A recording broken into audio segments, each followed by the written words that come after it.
കുന്നംകുളം നഗരസഭയെ CPM-ലെ സൗമ്യ അനിലൻ നയിക്കും. PG ജയപ്രകാശ് ഉപാധ്യക്ഷനാകും.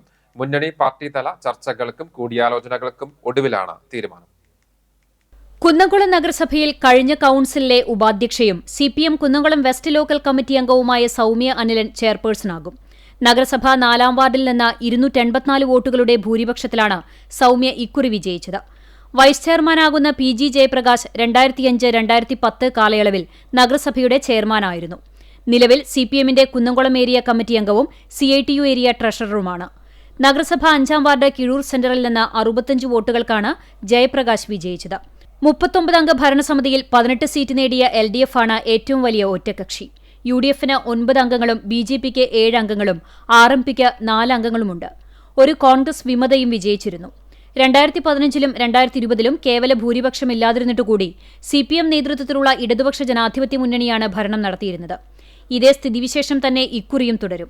തെരഞ്ഞെടുപ്പ് ഫലം പുറത്തുവന്ന സമയത്ത് ഭരണത്തിനായി കോൺഗ്രസിലെ ഒരു വിഭാഗം നേതൃത്വത്തിൽ ചർച്ചകൾ സജീവമായി നടന്നിരുന്നുവെങ്കിലും പിന്നീട് UDF പ്രതിപക്ഷത്തിരിക്കുമെന്ന് ബ്ലോക്ക് കോൺഗ്രസ് പ്രസിഡന്റും UDF മുനിസിപ്പൽ തെരഞ്ഞെടുപ്പ് കമ്മിറ്റി ചെയർമാനുമായിരുന്ന അഡ്വക്കേറ്റ് CB രാജീവ് വ്യക്തമാക്കിയിരുന്നു.